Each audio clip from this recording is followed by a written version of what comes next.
So what I wanted to do today was share with you the foods and supplements that protect your brain as you age. So let's dive right into it.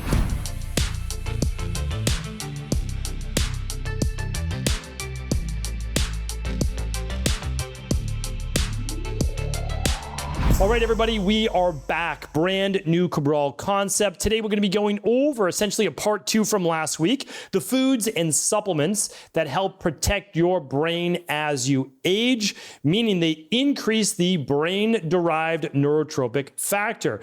This is a protective, essentially, antioxidant, although it's not an antioxidant, it's a protein that allows us to repair and improve the neurons in our brain. That allows us then to improve memory, cognition, recall, and so much more. So if you're looking to stave off dementia, Alzheimer's, and even other conditions like Parkinson's, you want to be able to improve your BDNF as you age. So if you didn't tune into last week's show, I definitely recommend that. That was, let's see if it was, well, it was probably 2 weeks ago now. No, there it is right there, 2762. So I'm going to link that up today. Why don't we do this? All links, make it very easy for you, will be at stephencabral.com/2771. That's stephencabral.com/2771. I'm going to link that up. So real quick on BDNF, one of the things that happens as we get older, our brain actually begins to deteriorate. Literally, the neurons that send chemical messages from one neuron to another neuron through the brain, down the spinal column, through our nerves. They help us move our body, or they move from like certain parts of the brain to, let's say, the frontal cortex or frontal lobe, and it allows us to have that recall, that memory, the lightning quick cognition that we look for. And as we get older, those neurons become declined, or they begin to decline. There is a way to prevent that, without a doubt. So not only is there early assessment, which I've spoken about before, but there's actually a way to not only stave that off, but even if it happens in the future, begin to reverse it. So what I wanted to do today was share with you the foods and supplements that protect your brain as you age. So let's dive right into it. So I'll link up last week's show if you want to learn more about BDNF. But today, how do we protect our brain as we age? There's 5 specific foods and about a dozen different nutritional supplements. You don't need to use all of the nutritional supplements, nor do you necessarily have to eat all the foods, although incorporating them in your daily diet might be really great. Okay, these aren't the only foods, but these are super important. The first one is this, pomegranates. So if you're not someone that likes to eat pomegranates, if you don't like the chewiness of them, the fiber, all that, one easy way to get pomegranates in is in your daily smoothie. Super easy. You don't even necessarily have to peel them. If you're not someone who likes to break open a pomegranate, spoon out all the seeds, easy. At stores now, they sell the pomegranate seeds. You can just get those and you can add it to your smoothie. I'm not as much of a fan as the pomegranate juice because fruit juice in general has already been processed. It's missing its enzymes. It's typically not raw because it would begin to rot too quickly. So it's been heated. So and it's basically just pure sugar. Now, I'm not against adding 1 or 2 ounces of pomegranate juice. I'm definitely not against that. But for most people, I highly recommend the pomegranate seeds. And for someone like myself, instead of chewing them for like 20 minutes, I would rather just add them to my smoothie. So pomegranate, or you could do pomegranate powder if you wanted to. Again, it's going to miss the enzymes, but you're going to get a lot of those powerful antioxidants because what we're looking for, just to kind of pull back the curtain, is something called polyphenols. So what some people call plant toxins, other people call anti-aging nutrients. These polyphenols are in brightly colored fruits and vegetables. There's one other animal-based food that does contain a lot of polyphenols, or at least a polyphenol per se, and we'll get to that one in just a moment. But what can you have? Well, you can have a half a cup of pomegranate seeds each and every day. Super easy, super simple, packed with antioxidants, low glycemic, great for you. So there we go. Number 2 is a great quality olive oil, high in polyphenols. So I'm a huge advocate of olive oil. I talk about it all the time. My Instagram stories, at least like once a week, I'm talking about olive oil because for me, I don't drink a lot of alcohol, almost none. And so, one of my nice vices is olive oil and testing lots of different types of olive oil. And it's actually really cost effective as well because I'm using olive oil anyways. You might spend $20 to $30 or maybe even $40 $30 for a really expensive bottle of olive oil, but it's not gone in a night like a bottle of wine might be, right? It actually is going to last, in my family, it's only going to last about 2 weeks, but for a lot of people, it might last a month. And so it's a really great investment for basically $1 a day to get in 2 to 3 tablespoons a day of olive oil. And I definitely do recommend the higher side of that. I typically get in about 5 to 6 tablespoons of olive oil every day. Look for organic. Look for a dark bottle that it's bottled in. Look for first pressed. Look for cold pressed, and look for single origin. That's what you're looking for in a good quality olive oil. All right. So that's number 2. Number 3 is blueberries, or basically any other berry. I don't necessarily recommend, although I love strawberries, they're great. Strawberries, unfortunately, are a highly sprayed food. We still get them. We'll get them locally. It just depends on that year's kind of seasonal batch, but just make sure you do wash them. They can be, even if they're organic, they can be sprayed with organic-based pesticides as well. So blackberries, amazing. Cherries, wild blueberries are probably the best. And so any of those berries can be up there on the list.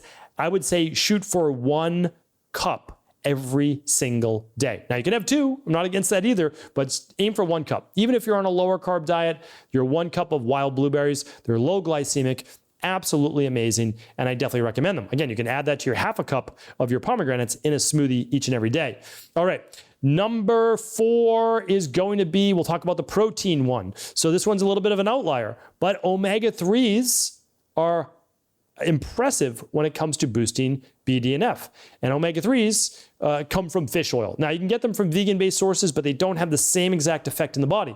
Not against it, but it doesn't have the same effect. So we are looking for omega-3s, especially a food like wild salmon, which has inside of it a powerful antioxidant called astaxanthin, which gives it its reddish orange-based color. So omega-3s in general work. Sardines and anchovies and mackerel and trout, wild trout and wild salmon, those are all great, but a fish oil, will help as well. We'll talk about those when we get to the supplements. All right, and the last one is this, dark chocolate. Now you might say, well, I love milk chocolate or I love white chocolate. Dark chocolate has 5 times the amount of polyphenols of a milk chocolate or a white chocolate, which sometimes white chocolate doesn't even have any chocolate, it's just milk. But it has 5 times the polyphenols or more of a milk chocolate. So I didn't give you the ratio for the salmon, somewhere around 4 to 6 ounces a day. That's basically it, small amount. You're not gonna eat wild salmon every day, but some type of fish, sardines, mackerel, anchovies, etc. 4 to 6 ounces. That's gonna be great for most people. How much dark chocolate, right? Because everybody's asking, can I eat dark chocolate? Yes. So dark chocolate, as long as you don't have a sensitivity to it, it can be extremely healthy. You want to get the low sugar, right? You want to get as close to nature as possible. Believe it or not, they actually sell 100% dark chocolate. Now, it's very bitter, but that is going to be your Mohs polyphenol. So if you say, oh, I don't want to do 100%, well, most people find a compromise around 85%. So 85% dark chocolate. You can get one with a little sea salt if you want. Those can taste absolutely delicious. So how much do you want? About 30 to 60 grams per day. How much is that? Well, it's about 1/4 to 1/2 of a chocolate bar, your typical dark chocolate bar. So it's typically like 2 rows of it, so it's about 25% to 50% maximum is the right amount of polyphenols to take in per day. Now, you don't have to do all of those, but you can. And so if you look at it, and the best time to have your dark chocolate would actually be pre-workout or post-workout if you're doing exercise. So you're actually going to use a little bit of that sugar if you're not doing 100% chocolate. So when we look at this, it's not too difficult to get in a serving of fish a day, maybe 1/2 cup of pomegranate. That might be the most challenging, believe it or not. It's the most challenging for me if we look at any of these. Olive oil, 2 to 3 tablespoons a day. Blueberries, about 1 cup, wild blueberries, and some dark chocolate. And this is a great way to be able to boost that BDNF, all right? So definitely check that out. Now, let's look at some botanicals. Let's look at some plant-based extracts as well as some vitamin, minerals, amino acids. All right. These have all been clinically proven to boost BDNF. The first one we already talked about was fish oil. Plain and simple. You want to aim for 2 to 3 grams per day. I don't like to go over that, to be honest with you. I'm not a mega dosed nutritional supplement kind of guy. And I would really say, let's go with 2 grams per day. We use one called Daily Omega-3 Support. Works phenomenal. We lab test it, not only for purity and potency, but we actually test with humans, how does it work as well? So they take the fish oil. Do they succeed at achieving a less than 5-to-1 ratio of omega-6s to omega-3s, and yes, they do on that particular product. All right, so that was number 1. Number 2 is vitamin D3. Try to get it from sunlight if you can. If you can't, take a nutritional supplement, vitamin D3. Most adults need around 4,000 to 5,000 IUs a day, which is about 100 micrograms per day. All right, the next one, curcumin and or turmeric. So inside of turmeric is curcumin or curcuminoids, really powerful for boosting BDNF. Curcumin is one of the top herbs out there, without a doubt. The next one is acetyl L-carnitine, great for the brain.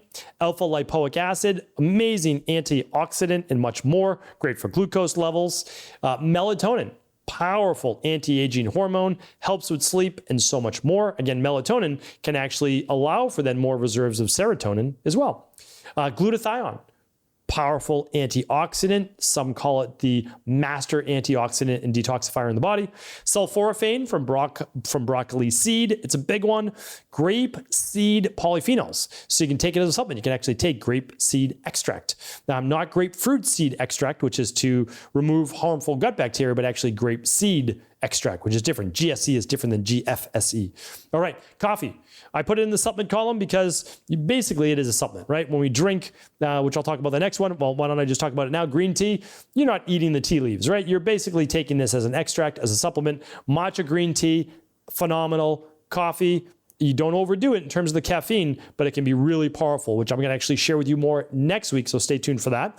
Quercetin, one of my favorite herbs out there. As someone with a terrible background with Th2, immune imbalances, with allergies and asthma and all sorts of skin issues, etc., quercetin is a game changer. It's a very powerful antiviral, powerful anti-allergy herb. That's basically it. We use a product called Hispro. It's a game changer. Ginkgo biloba, another great one for the brain, helps with blood-based circulation. Bacopa, talk about this. Bacopa is a great one used in Ayurvedic-based medicine. Rhodiola, that's another one we use in our adrenal-based products. Let's see here what the next one is on the list. St. John's wort, often used as a natural antidepressive. Again, not providing any medical advice, medical treatment plans, medical cures, medical diagnosis, but St. John's wort can also be a game changer for the brain as well. Ashwagandha, another one to reduce stress. And when you reduce stress, what do? Well, the inverse is you produce more BDNF for the brain. And the last one is actually an extract from coffee from the whole fruit. So when you look at the coffee bean itself, you can actually take a coffee extract. It's called whole coffee fruit extract. And the extract from that coffee fruit is actually really powerful at boosting BDNF as well. So these are just a list of some of the very powerful nutrients that can boost BDNF besides those top 5 foods that I gave you. Feel free to use a combination of the food and supplements that work for you. I can't link up any of the supplements, unfortunately, because that's against FDA regulation. Whenever you talk about disease-based states like Alzheimer's and dementia, etc., you can't link up nutritional supplements. So if you want to find out more about what I use in my practice, you're welcome to. That's at stevencabral.com/shop. That'll take you over to Equal Life. But also you can work with your local naturopathic doctor. You can work with an integrative health practitioner. You don't necessarily have to work with my team and I. All right, so what I want to do is one more follow-up to this really important topic to make sure that you can help give yourself your best chance at preventing Alzheimer's, dementia, Parkinson's, and a lot of the aging-based diseases. So we're going to do one more part. Next week, I'm actually going to give you the most powerful, if you would only use one nutritional supplement or dark chocolate, if you could only use one, what would it be that you could take on a daily basis to boost BDNF better than anything else? Stay tuned for that. All the show notes from today will be at stevencabral.com/2771. 2771. stevencabral.com/2771. Hopefully the show was helpful. Do feel free to share it with anyone you believe it could serve. Take care, everybody. Have an amazing rest of the day. And let me know below in the comments if you're using any of these top 5 foods or supplements for brain health. Thanks so much for tuning into today's show. Before you go, don't forget to hit that subscribe button. I want to make sure that you're getting our daily content, not missing out on anything. Functional medicine, wellness, weight gain, weight loss, anti-aging, living longer, stronger, and all of the most cutting-edge research. And if there's any topics you want to hear, feel free to leave them in the comments below. Take care.